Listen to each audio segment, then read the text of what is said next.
Hi guys, and welcome back to my channel.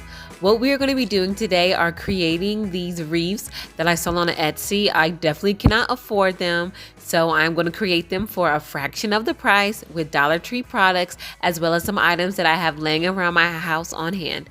I hope you stay tuned and enjoy.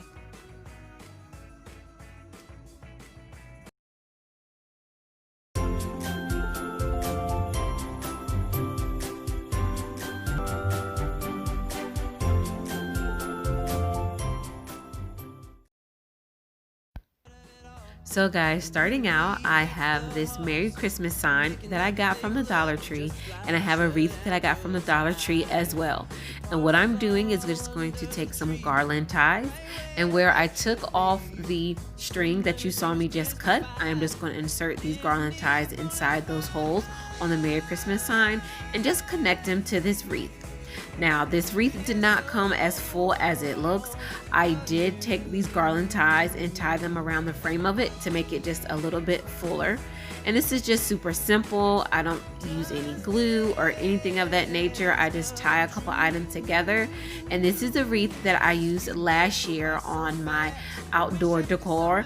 I put it outside. I did have a covered porch, so it did withhold to the elements, but it's just super simple, something fast and inexpensive, and I also think it's pretty festive. At the Dollar Tree, they have the Merry Christmas signs in gold, and I believe they have them in silver as well if you wanted different options for your color theme. So before we go any further, guys, let me introduce myself. My name is Troy. I'm an Army veteran, an Army wife, and a stay-at-home mother of 3. On my channel, you will see a ton of DIYs just like this, some cleaning motivation from time to time, and quite a few videos on military lifestyle or military information. If that is something that interests you, I'd love for you to stick around. And subscribe. I would love to have you a part of my YouTube family. Now, back to this second wreath. So starting with the products, all of these picks are from the Dollar Tree except this one with the berries right here. That was 98 cents and that was from Walmart. I have some eucalyptus garland that I got from Target quite a few years ago, and I think it would just make a nice addition to my theme this year.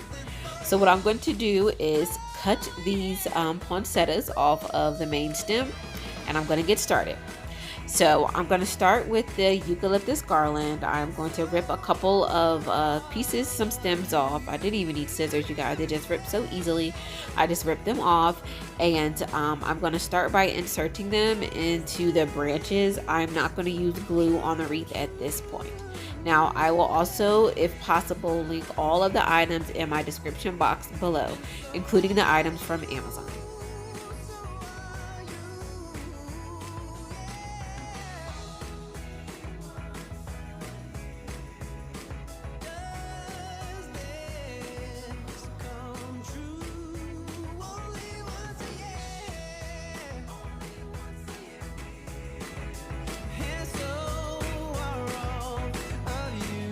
So you guys, as I got all of the eucalyptus situated, I decided to fix the camera. I realized it was a bit out of focus.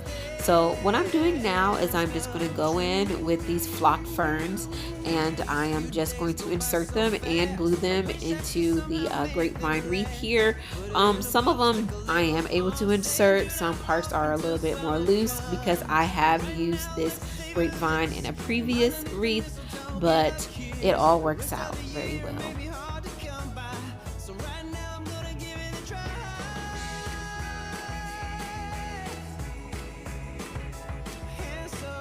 So now I'm going to start with the flowers, and what I'm doing is I am actually wrapping them around the branches itself. I am not going to glue these down. It's kind of hard to explain. I'm just tying them like a twist tie around the base of the flower. In just a moment, I'm going to show you all how I do that, and I'll show you in a slower fashion so that you can see. So what I'm doing is I'm just making a circle, and as you can see, since there's wire, I will just be twisting it around itself. This makes it possible when I wrap it around the wreath that if I want to change it for later on in the season, next year, I can do that.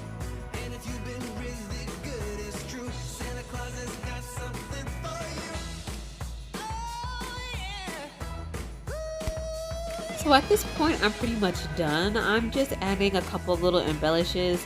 I do want some more brown, some more neutral. So I'm trying to put this pine cone in there with the hot glue. You see my flower fell off. Hot glue fixes pretty much anything, you guys. So yeah, I'm just playing around with it at this point. Just putting a little bit extra things that I like. See where there are some missing spaces, whether I want that pop of color of the red berries. I ended up not using it, but just eyeball it, and when it looks right and when it feels right, that's when you know you are finished. So here's my wreath all complete. At this point, I have it hanging up at the end of my bar in the kitchen. I really love decorating that little space there, and honestly, you could put it anywhere in your home you'd like. It's a smaller size wreath. It's not meant for to be outside, but you could if you wanted it to be.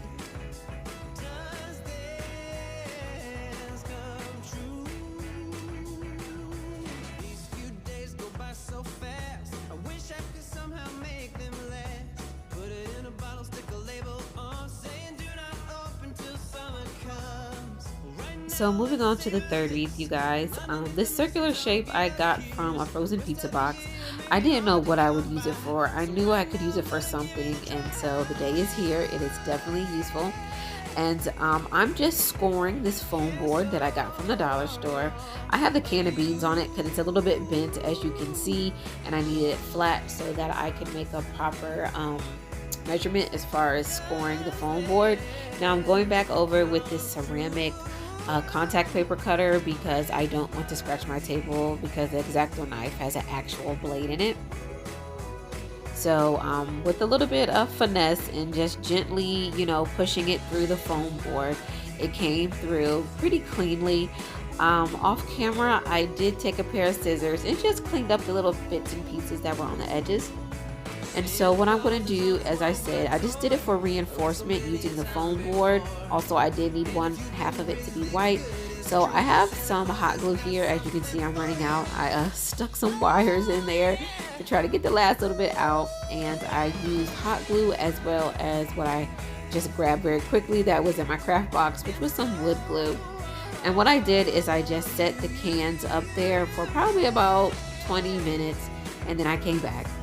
And so what I have here is just Merry Christmas and some really cute font. I just printed it out from my printer, and I am going to glue that down onto the center of this.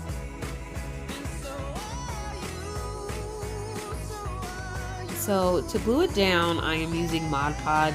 I'm just going to take a little bit of it, as thin as I possibly can get it. It was a little bit more thicker, so I had to use my fingers to smooth it out. But yeah, I just used a little bit of Mod Podge, and I used this skinny brush that I had that I just used for painting in general. And it still went on a little thick. That's why I had to use my fingers to thin it out. But as much as possible, try to make it thin. Mod Podge usually works really, really good. And the thinner, the better, because you don't want this paper bubbling up. So try to make it as thin and try to do it, cover the space as thoroughly as possible. So now I'm going back on top with the Mod Podge just to seal it, and try to do that as thinly as possible as well. A little bit goes a long way when working with Mod Podge.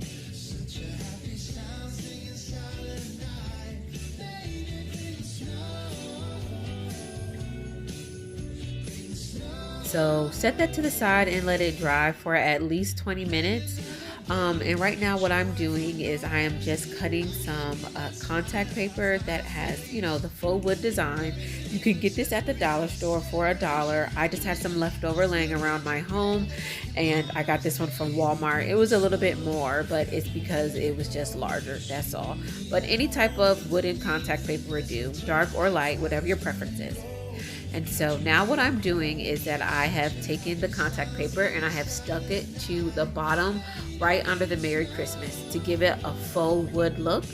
And as I've said before in previous videos, whenever I work with contact paper, whenever I'm doing any type of shape, whether it be round or not, it's good to make slits because it's so much easier to control slits and to fold it over than one huge chunk of contact paper.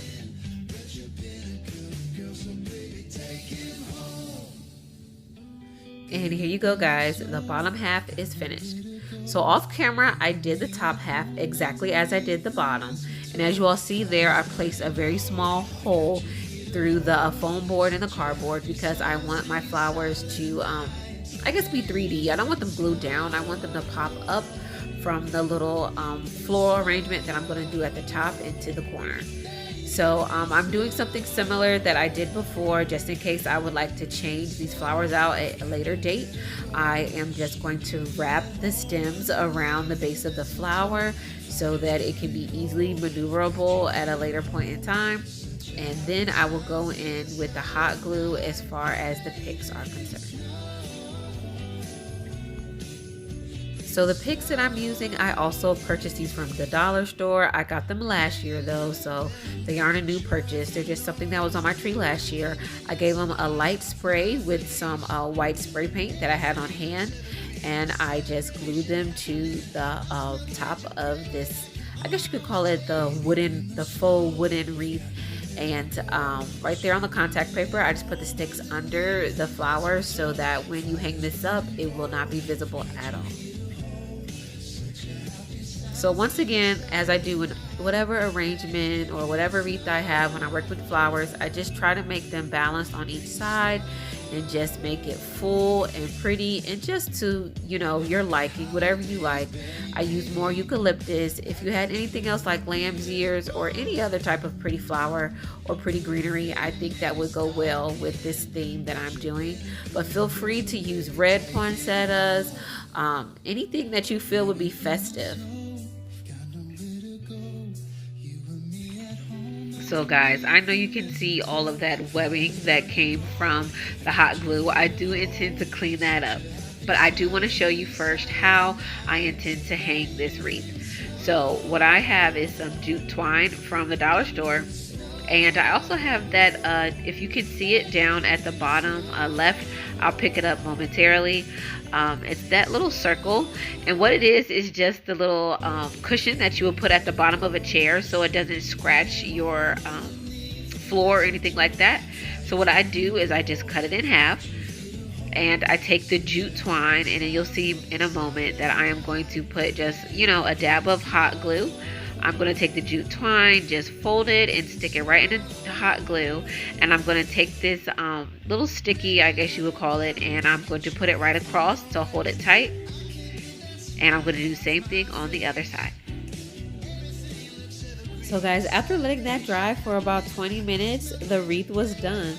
I was really skeptical about doing this one. I've never done anything like it before, but I'm really happy with the way that it turned out.